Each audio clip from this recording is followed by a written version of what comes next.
Cold. That was the first sensation that grazed Tom's consciousness. The kind of biting cold that gnawed at your bones, making you want to curl into a ball, cocooned away from the world. Slowly, painfully, Tom peeled open heavy eyelids, his vision blurred and grainy. He could barely make out the weak, greenish blue light that pierced the murk, creating an eerie glow within his confined space. He was encased. Panic flared as the realization struck him. Tom was inside a small capsule, surrounded by what appeared to be thick glass walls. Water pressed in from all sides, undulating with the rhythm of the ocean's heartbeat. The gentle sway threatened to lull him back to oblivion, but the pressing weight of anxiety spurred him on. How had he gotten here? Why couldn't he remember? His heartbeat thudded against his chest, mimicking the oppressive pressure around him. He tried to call out, but his voice came out as nothing more than a weak croak, muted by the confines of the chamber. Memories rushed in like a tidal wave. Sarah's face, radiant and beautiful. The night they'd shared not so long ago. The light from the bar illuminating her auburn hair. Her laughter echoing in his ears. And then, the scuffle. The need to defend her. To stand up to a looming threat. But everything after was a blur. A void in his memory. Tom attempted to push against the walls of his watery prison, but his limbs felt like lead, fatigue weighing him down. However, the more he tried to grasp his surroundings, the more the details emerged. The surface of his capsule was smeared with condensation. Bubbles would occasionally rise, meandering their way up to the top, where they popped into non-existence. But outside, beyond the hazy boundaries of his enclosure, the vast and impenetrable expanse of the ocean stretched out, dark and mysterious. Sinister shapes danced just beyond his line of sight. Shadows of marine life, perhaps? A few curious fish swam close, their scales gleaming in the dim light, but they weren't what held his gaze. No, it was the void, the endless, meandering dark that consumed all. It bore down on him, a reminder of the hopelessness in his situation. A sudden knock on the glass made Tom jump. A neighboring capsule loomed into view. Another prisoner, just like him. The man inside was tapping, a rhythmic series of thuds that seemed desperate to communicate something. Tom swallowed hard, willing the rising tide of despair away. If there were others here, perhaps there was hope, a way out. But for now, trapped and lost in the submerged purgatory, Tom clung to the only lifeline he had, the memories of Sarah in a time when life was simpler. It was his beacon in this watery abyss, the sinister thought that might just keep him from slipping further into the ocean's depths of despair. "It's going to be okay," he told himself. "I just need to remember." And with that faint hope, Tom began to tap back, signaling to his fellow captive in the next capsule over, the first of many connections in this submerged realm of isolation and uncertainty. Yet, all the while, that vast, cold ocean whispered promises of secrets yet to be revealed, of truths lurking just beyond the veil, waiting to come to the surface. The passing of time became a foreign concept in the submerged world. The capsule's light never waned, casting the same dim glow regardless of the hour. Days, if they could be called that, were measured by the rhythm of Tom's heartbeat and the frequency of fish that swam by. But even in this desolate space, human resilience found a way. The tapping between capsules evolved. Simple at first, yes, no, and basic greetings, but then patterns emerged. Soon, Tom found himself in a quiet symphony of taps, a Morse-like code that bound the prisoners in silent camaraderie. It was during one of these conversations that fragments of memories began surfacing for Tom. The communication, oddly enough, served as a catalyst. With each rhythmic knock, images flashed through his mind. A crowded bar, the sting of alcohol, Sarah's infectious laugh, the brush of her hand against his cheek. But not all memories were pleasant. Tom's grip tightened on his capsule's inner rim as a series of disjointed recollections emerged. The tension of an argument, the metallic scent of blood, Sarah's terror-stricken face. The fragments didn't yet form a cohesive narrative, but the weight of unease they carried was palpable. One day, as he tapped out a message to the prisoner next to him, a man he had come to think of as Tapper, given his impressive communication skills, a new set of knocks echoed back. It wasn't the usual rhythmic pattern, but a frenzied cascade of beats. "Remember why?" the taps translated. "Trying, pieces missing," Tom responded. Over the next series of exchanges, it became clear that this fragmented memory affliction was not unique to Tom. Tapper, too, struggled with grasps of his recollection. They began a mutual exploration of their past, sharing snatches of memories in an attempt to reconstruct the path that led them to their watery confinement. Tom's capsule became both a prison and a sanctuary. In it, he was shielded from the monstrous vastness of the ocean, but he was also confined to the haunting specters of his past. As his memories slowly knitted together, a dark tapestry of the incident was woven. There had been a confrontation, an unfamiliar face, leering, belligerent, insistent. Words exchanged, escalating rapidly, Sarah's voice rising in panic, and then the aftermath, the weight of a limp body, a pool of dark liquid, and the chilling coldness in Sarah's eyes. Despite the dire situation, Tom took solace in the tapping, a lifeline to sanity. It was in this primitive conversation that he found moments of respite, moments where he could forget his imprisonment and be transported back to the world of sounds, scents, and sensations. But for all the comfort it provided, the tapping also served as a constant reminder. The narrative it helped construct was one of dread and guilt. It was clear that something terrible had transpired, and the role he played in it was not that of a mere observer. In the echoing silence between taps, as the remnants of his past continued to surface, a looming question took root. Just how much was he willing to remember? And at what cost?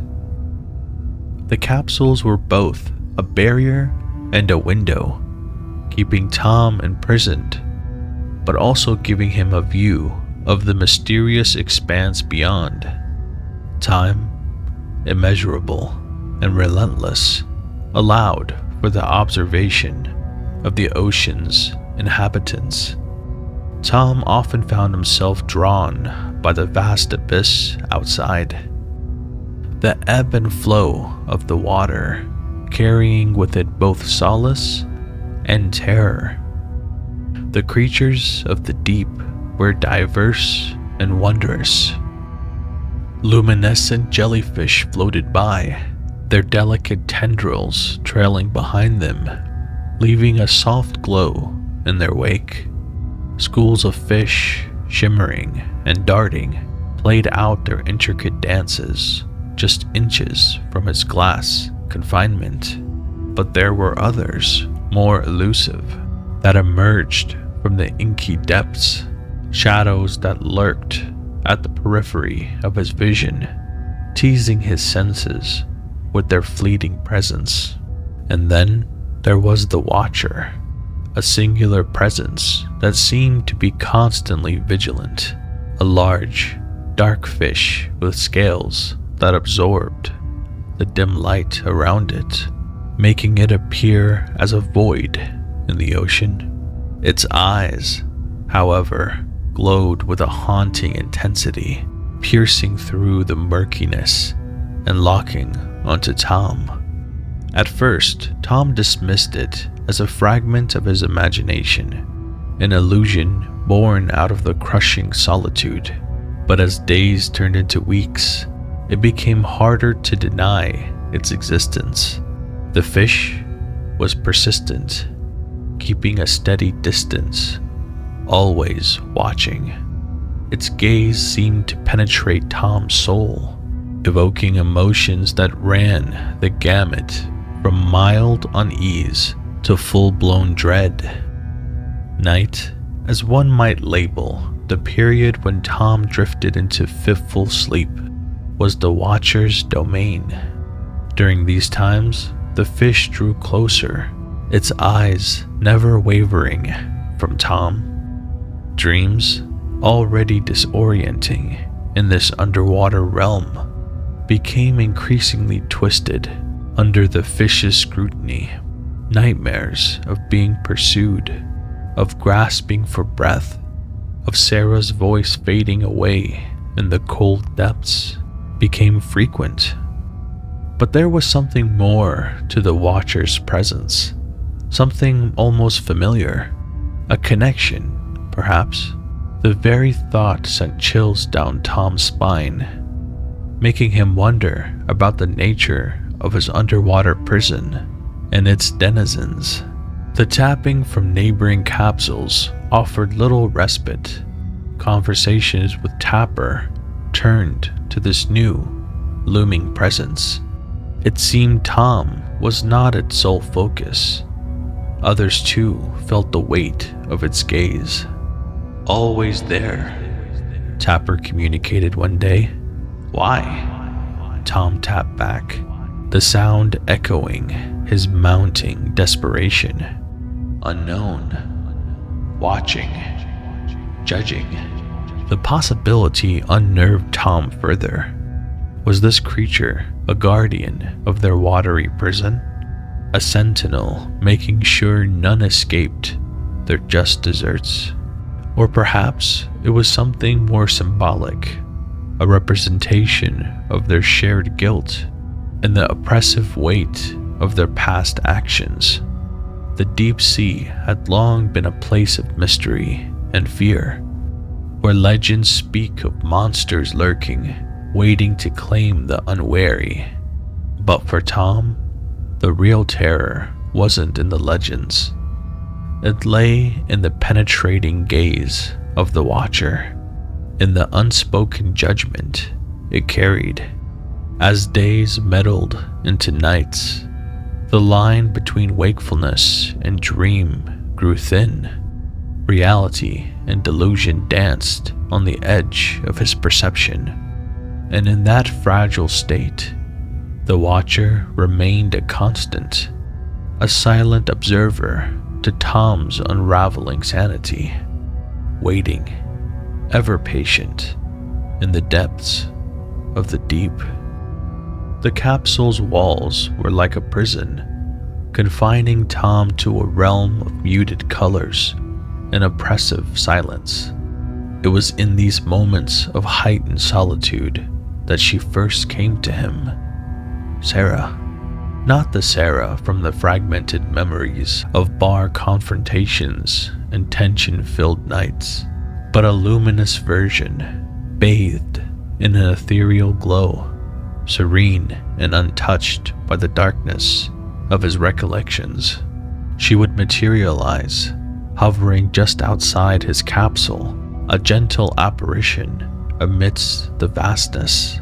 Her lips moved, and though no sound penetrated the thick glass, Tom could hear her voice as clear as day in his mind. A soft whisper, like wind rustling through autumn leaves. "Tom," she'd beckon, a lilt of affliction in her voice. "I've missed you." Her presence became a balm to Tom's fraying psyche. With each visit, the dread instilled by the Watcher's gaze lessened. Sarah's spirit was a reminder of a time of love, of innocence before whatever darkness had encroached upon their lives. She'd talk of moments they had shared, painting vivid scenes of sunny days at the park, intimate dinners, and whispered secrets in the dead of night. Her narratives felt real, grounding Tom in a reality that had long since been overtaken by the ocean's monotonous expanse. "Remember our promise," she'd say, her eyes shimmering with unshed tears. "Together, always." Tom would reach out, fingers brushing the cold glass, longing for the warmth of her touch, the comfort of her embrace. The capsule's barrier, impenetrable and cold, became both a protector and a tormentor, shielding him from the deep-sea dangers, yet separating him from his one source of solace. But as the visits continued, a subtle shift began to manifest. Sarah's expressions started to waver between the affectionate lover and a pained woman. Her narratives became tinged with a melancholic undercurrent. "You were supposed to protect me," she whispered one fateful night. Her radiant glow dimmed, replaced by an ashen hue.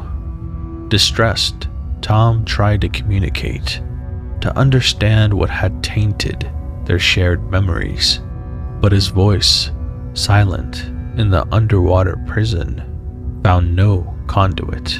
Instead, he could only watch as Sarah's figure slowly retreated into the abyss, leaving behind a haunting emptiness. The capsule, once a place of solace during Sarah's visits, grew colder. The Watcher seemed to sense of the shift, its gaze more intense, its presence more oppressive. The whispering conversations with Tapper offered no answers, only reinforcing the isolation each prisoner felt. Tom, now torn between the relentless stare of the Watcher and the fading whispers of Sarah, found himself at a precipice. The boundary between reality and hallucination grew increasingly blurred. His grasp on sanity, once fortified by Sarah's presence, began to slip. Would she return? Would she provide answers to the mounting questions?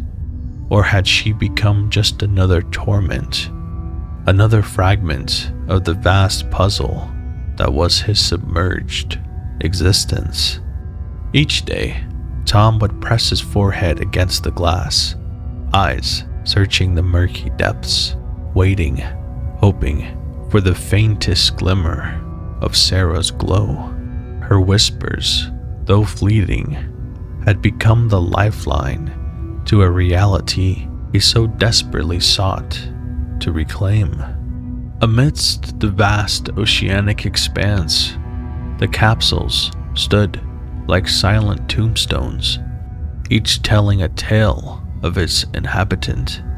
Tom had Tapper, his closest neighbor, but there were others, a constellation of lives caught in the undulating grasp of the abyss. It was Martin, a capsule or two away from Tom's, who became a significant presence in his confined existence. An old-timer, Martin's tapping carried the rhythm of someone who had spent decades in the watery depths, far longer than most.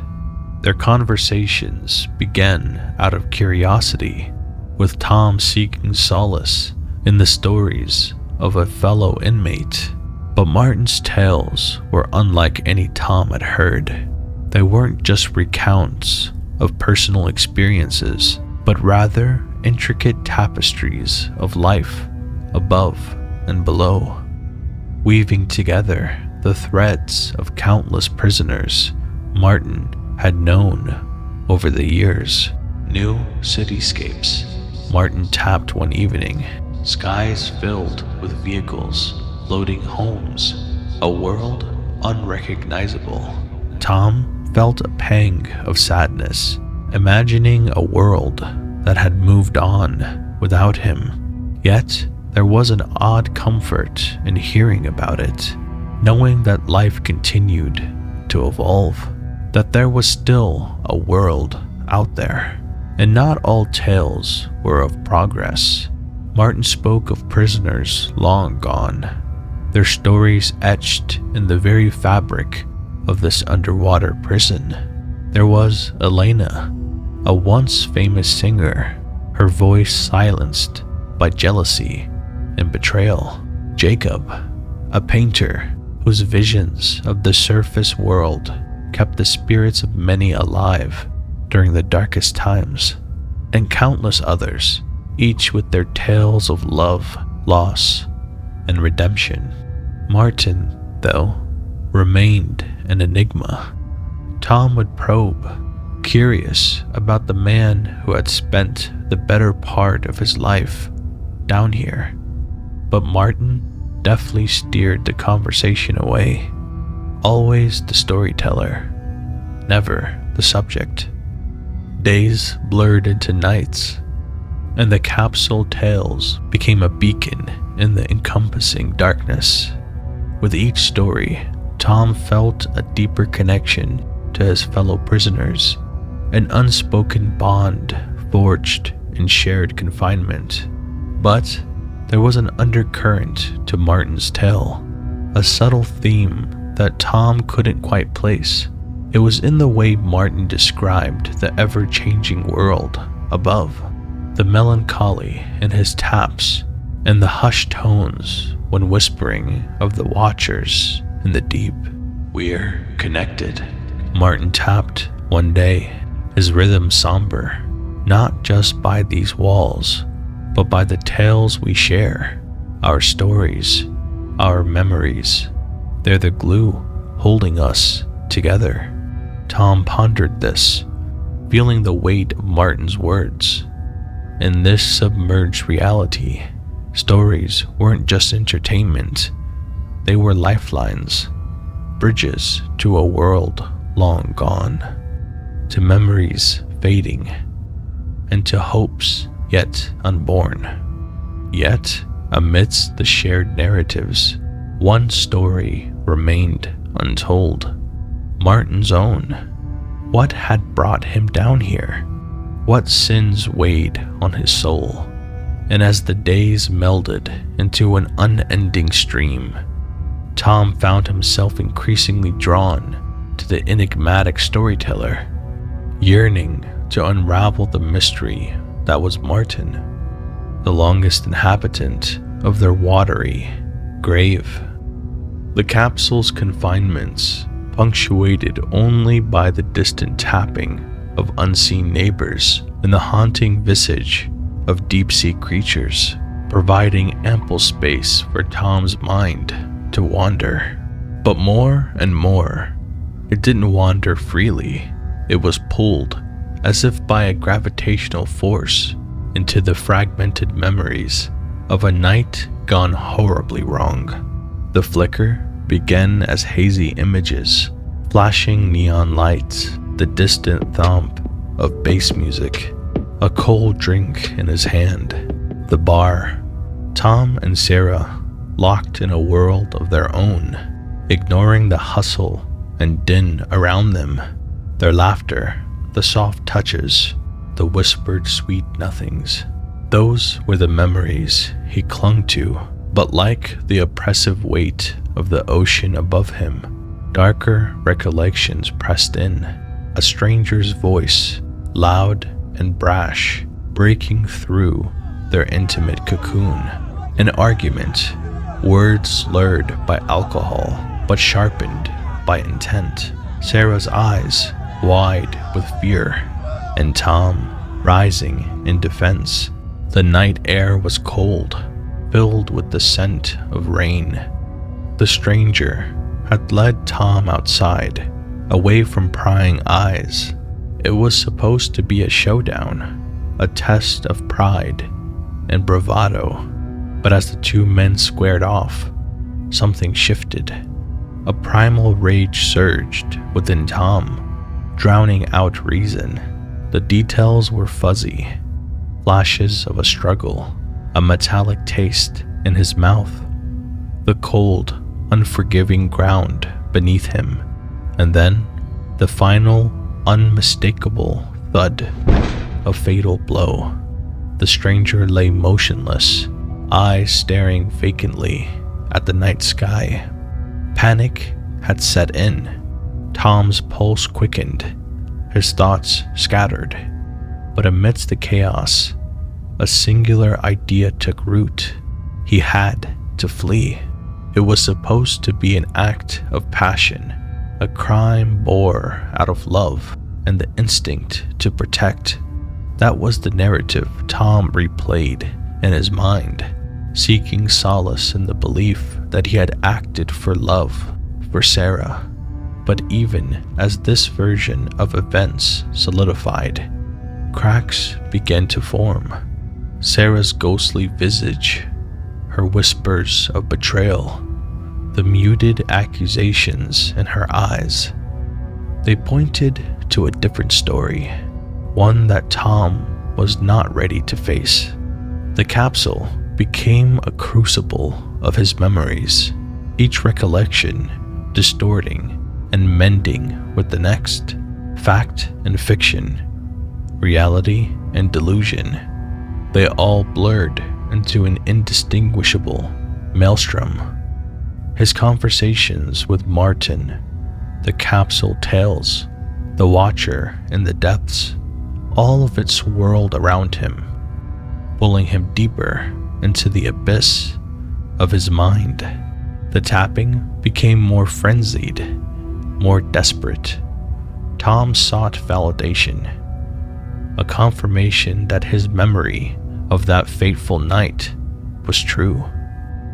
But the more he probed, the more the darkness grew. A creeping realization began to take hold. Perhaps there were other nights, other victims, other sins forgotten and buried deep. Echoes from the past resonated louder, demanding attention, seeking retribution. And as Tom grappled with the onslaught of memories, one thing became clear. The depths of his mind held secrets far darker than the watery prison that encased him. The passing days exerted a pressure on Tom that wasn't just physical. It was an existential weight, a constant, smothering reminder of the truths he'd rather not face. Each morning he awoke, The familiar blue-gray canvas outside his capsule became both a prison and a universe of its own, a realm that seemed to hold both salvation and damnation.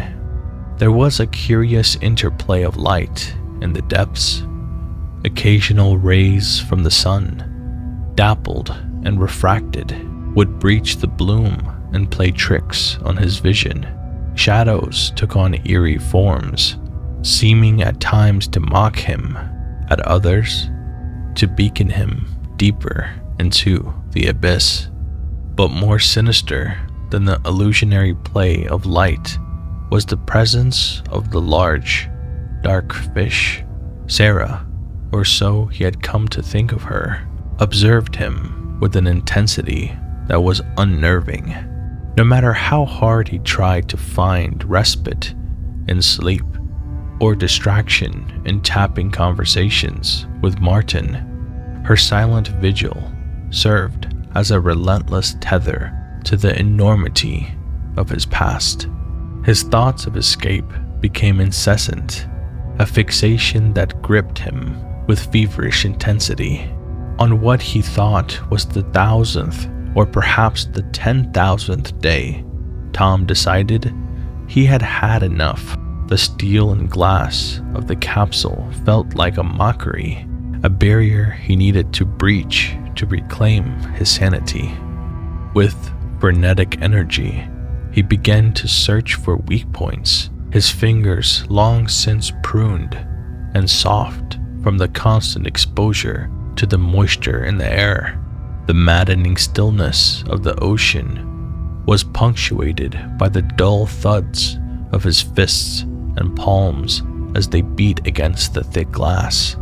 As his desperation grew, so did the audacity of his attempts. He used his food utensils, trying to chip away at the edges, even as the capsule bore it all with a quiet, steadfast resistance. And then, in an act of blind fury, Tom hurled himself at the glass with all the force he could muster. There was a sharp, jarring pain, followed by a rush of icy water. The capsule, now compromised, started to flood rapidly, the weight of the ocean bearing down with relentless force. Tom's breath became ragged, his eyes wide with terror, as the icy grip of the abyss began to claim him. But as quickly as it started, it was over. The automated safety mechanism of the capsule kicked in, sealing off the compromised section and draining out the intruding water. Exhausted and defeated, Tom collapsed to the floor, grasping for breath. The monstrous dark fish lingered just outside, her eyes piercing through the watery divide, staring deep into Tom's soul. Her presence was a chilling reminder that true escape was not from the confines of the capsule, but from the oppressive weight of guilt and truth that anchored him to the abyss. Inside the narrow confines of his prison, each breath Tom took felt more laborious than the last. The capsule's air, though recycled and filtered, felt stale and heavy, as if it bore the weight of all his sins. The watery tomb outside held no appeal, the vast expanse of the deep sea transforming into a bleak, relentless void. Time had lost all meaning. The concept of days and nights blurred into a continuous stretch of tormented existence, each moment indistinguishable from the next. The monotony was punctuated only by fleeting hallucinations, phantom sounds, fleeting apparitions, distorted reflections in the curved glass. The capsule had become a mirror, reflecting the chaos of his mind. Sarah's visits, once a solace, took on an unpredictable rhythm. Sometimes she appeared as the warm, loving figure he remembered, Her smile softened the edges of his torment. Other times, she was a spectral apparition, her form distorted and her whispers accusatory. He could never predict which Sarah would visit, and the uncertainty gnawed at him, keeping him in a perpetual state of heightened anxiety. "Did I really protect you?" Tom whispered one evening, tracing the cold glass with his fingers, seeking her familiar form in the void. In response, her face emerged from the shadows, not the loving gaze he longed for, but one of pain and betrayal. She was a haunting figure, a pale, almost transparent version of her former self. Her eyes, once so full of life, were now hollow, echoing back the depths of his own despair. "You left me," she murmured, her voice a ghostly whisper that danced around the capsule. "You left me alone, cold, and in the dark." Tom's heart tightened, constricting in his chest. The guilt, the remorse, it was all too much. "I'm so sorry, Sarah," he choked out, tears forming in his eyes. "Every moment, I wish I could take it all back."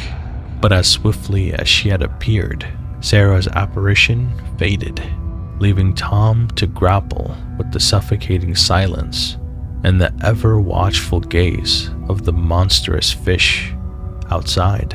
His conversations with Martin, once a lifeline, became sporadic. Each tapping exchange felt like an effort, the once comforting rhythm now just a reminder of his continued isolation.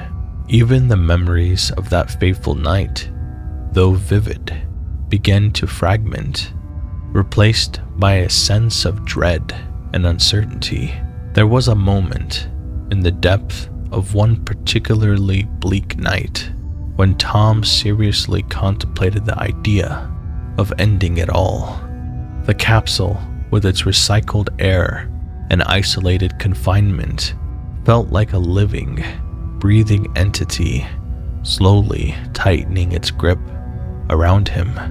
But as his fingers hesitantly explored the sharpened edges of a food utensil, a soft tapping from Martin interrupted his morose thoughts. The familiar rhythm, though faint, was unmistakable. Hope. The message was clear and brief, but its timing couldn't have been more perfect. "Hold on," it said, a plea from one soul to another. And in that moment, amidst the crashing weight of his despair, Tom realized he wasn't entirely alone. The journey through the abyss was one he had to endure, but there were still flickers of light, however faint, to guide him through the darkness. It began with a sound, an unfamiliar, mechanical hum that filled the stillness of the capsule.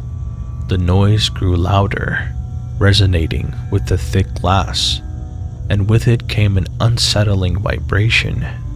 Suddenly, a dazzling light pierced the abyss, so intense it momentarily blinded Tom. The sensation of movement was next, a slow ascent that made his stomach churn. As the capsule began its journey upward, the weight of the ocean seemed to press on all sides, both a comfort and a prison.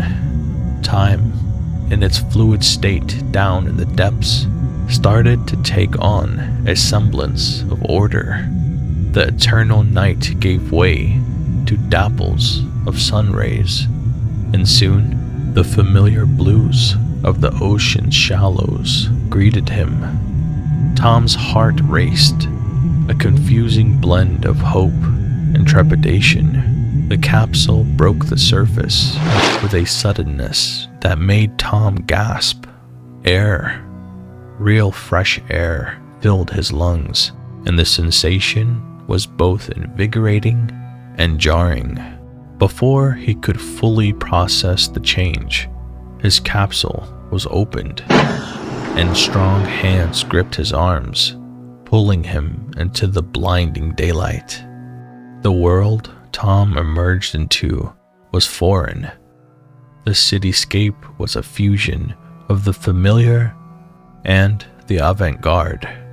Skyscrapers of iridescent glass stood alongside preserved old buildings.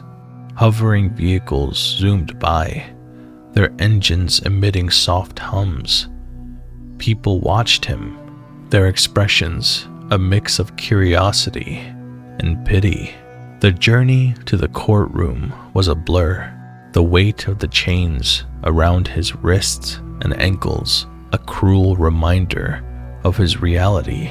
The room he was led into was vast, its ceilings high and walls made of transparent material, allowing a panoramic view of the metropolis. As he stood in the dock, Tom tried to make sense of the faces around him. Among them, he spotted an aged Martin, his eyes carrying decades of wisdom and sorrow.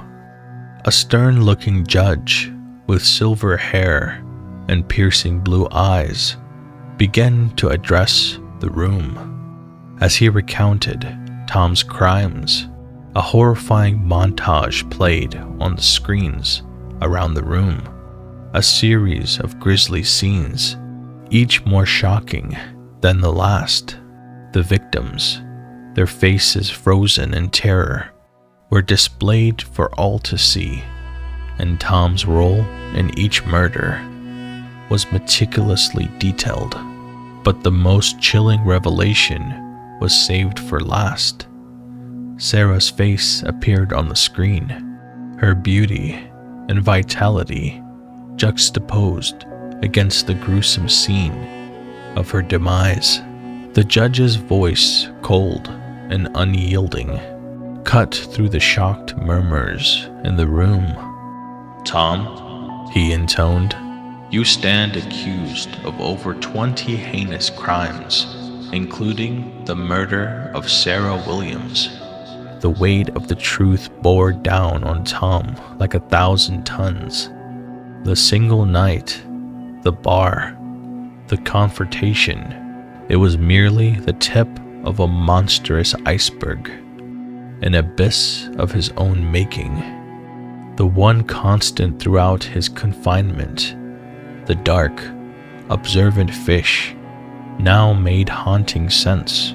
It was Sarah's spirit, watching him, a reminder not of his single act of passion, but of the litany of his unspeakable crimes. The room seemed to close in on him, the collective gaze of the onlookers feeling like a physical weight. The realization, the horror, the guilt, it was all too much to bear. Tom's knees buckled, and darkness consumed him, but not before he felt a soft, familiar voice whispering in his ear, "Now you know."